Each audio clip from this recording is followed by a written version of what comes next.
रेवाड़ी के विधायक लक्ष्मण सिंह यादव ने आज भारतीय जनता पार्टी की सभी बहनों के साथ मिलकर रक्षा बंधन का पर्व मनाया।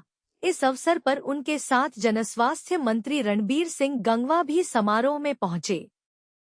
सर्वप्रथम भाजपा नेत्री जयमाला कौशिक द्वारा उनका तिलक लगाकर स्वागत किया गया। भाजपा नेत्रियों द्वारा मंत्री रणबीर सिंह गंगवा और विधायक लक्ष्मण सिंह यादव को पगड़ी भी बारी बारी इस समारोह में पहुंची बहनों ने मंत्री रणबीर सिंह गंगवा और विधायक को रक्षा सूत्र बांध उनके जीवन में खुशियों की मंगल कामना की। महिला बहनों का विधायक लक्ष्मण सिंह यादव के प्रति इतना प्यार देख मंत्री रणबीर सिंह गंगवा भी हैरान रहे। उन्होंने भी सभी बहनों को आशीर्वाद दिया। उसको भी अमली जामा पहनाने का काम किया। सर्कुलर रोड के साथ में सभी शहर के 22 फुट के गांव के 22 फुट तक के सभी रास्तों को पक्का करवाने का संकल्प लिया। वे उसी उधेड़ बुन में लगे रहते हैं कि किस तरीके राखी के इस त्योहार पे हमारे बीच में उपस्थित आप सबके दुख सुख के साथी, हमेशा आपके बीच में रहने वाले और भारतीय जनता पार्टी के बहुत ही वरिष्ठ नेता प्रदेश उपाध्यक्ष आदरणीय लक्ष्मण यादव जी, आदरणीय सुनील वर्मा जी, और आज यहाँ आई हुई हमारी सारी बहनें। हमारा देश तीज त्योहारों का देश है। अलग अलग समय में अलग अलग त्योहार हमारे देश के अंदर है। ये हमारे देश की खूबसूरती है। और जो रक्षाबंधन का त्योहार है, ये भाई बहन के आपसी प्यार का त्योहार है और बड़ी संख्या में बहनें यहाँ आई है। मैं आप सबको भाई बहन के प्यार के इस राखी के त्योहार की बहुत बहुत हार्दिक शुभकामनाएं देता हूँ। परमपिता परमात्मा से प्रार्थना करता हूँ कि आप सभी बहनों का प्यार प्रेम इसी तरीके से मिलता रहे और बहन जो है वो हमेशा भाई के लिए दुआ करती है और बहन की दुआ जो होती है वो एक तरीके से परमात्मा की दुआ ही होती है, वो कभी खाली नहीं जाती। इसलिए इतनी बड़ी संख्या में आकर के जो बहनों का प्यार जो मिलता है तो कोई कष्ट भी अगर जीवन में आता तो वो भी कट जाता है। आप सबको मैं क्योंकि मुझे थोड़ा जल्दी जाना था तो मैं एक बार आया था, मैं एक बार इस सबके दर्शन करके जरूर जाऊंगा। मैं इस त्योहार की बहुत बहुत हार्दिक शुभकामनाएं देता हूं और धन्यवाद करूंगा हमारे विधायक जी का कि जिस तरीके से बताया कि हर साल इस तरीके का आयोजन करते हैं और आप सबका इस बात के लिए धन्यवाद। आप सबका प्यार कि आप बड़ी संख्या के अंदर यहाँ आकर के भाई की कलाई के ऊपर आप राखी बांधने का काम करती हैं, तो इसके लिए भी आप सबका बहुत बहुत तहे दिल से आभार व्यक्त करता हूँ, धन्यवाद करता हूँ।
जी आज भव्य कार्यक्रम रक्षाबंधन का भव्य कार्यक्रम मनाया गया है, इसको लेकर क्या कहेंगे? सबसे पहले तो आपको पता है गत वर्षों की भांति इस वर्ष भी हमने रक्षाबंधन का ये त्यौहार बहनों के साथ में मनाया है। बहनों ने सब ने रक्षा सूत्र बांधे हैं और इसी तरह से हमारे तीज त्योहारों की परंपराएं भी हैं। अब सब एक साथ मिलके इन तीज त्योहारों को मनाए। हमारे पुराने संस्कार, हमारी पुरानी संस्कृति और हमारा सनातन किस तरह से वो आगे बढ़े। वैसे तो सनातन को बढ़ाने की ज़रूरत नहीं है। सब लोग अगर जीवन को सरल बनाना है तो सभी ने सनातन को अपनाना चाहिए और इन्हीं से भाईचारा भी बढ़ता है। हमारा जो तीज त्योहारों के बारे में आध्यात्मिक ज्ञान भी है, शारीरिक ज्ञान भी है, आप देखेंगे कि प्रकृति का ज्ञान भी है और कई तरह के हमारे तीज त्योहारों में ये चीज़ें छुपी हैं। इसीलिए हम तीज त्योहारों को इकट्ठा मिलके मनाते हैं। आज सारी बहनें इतनी संख्या में आई है, उन सब का मैं धन्यवाद भी करूंगा और उनका धन्यवाद भी इसलिए समय समय पे इस तरह के कार्यक्रमों में निरंतर आती रहती हैं। और हम ये भाई बहन का जो रक्षा सूत्र है, ये जो पवित्र त्यौहार है, इसको हम समाज में भी मैसेज लेके जाते हैं, क्योंकि धीरे धीरे आजकल भौतिक युग में ये सारी हमारी परंपराएं थोड़ी सी कमज़ोर होती जा रही हैं। अगर हम उनको रिन्यूअल नहीं करेंगे, अगर हम उनको याद नहीं करेंगे समय समय पे, तो हमारे जो परिवारों को बांधने की क्षमता जिनमें थी, घर गृहस्थी को चलाने की क्षमता संस्कारों में थी, समाज को चलाने की संस्कारों में थी, तो वो किस तरह से फलीभूत और अच्छे से हो, पहले से है लेकिन और अच्छे से हो और उस त्योहारों का हम आनंद भी लें। और ये तो तीज त्योहारों का ही देश है, आपने तो पता है। इसलिए इन तीज त्योहारों के इस देश में केवल इसीलिए हमारे पूर्वजों ने ये सब चलाए होंगे, ऋषि मुनियों ने चलाए होंगे और हमारी आध्यात्मिक शक्ति इन्हें भी इस तरह का संदेश देने का बार बार प्रयास करा है। जब पंडित जी रक्षा सूत्र बांधते हैं तो वो मंत्र पढ़ते हैं, मंगलम काक्षाय मंगलाय तनोहरि। तो ये सारे इस तरह के जो मंत्र हैं, तो उनको भी आगे ले जाने का काम कर रहे हैं।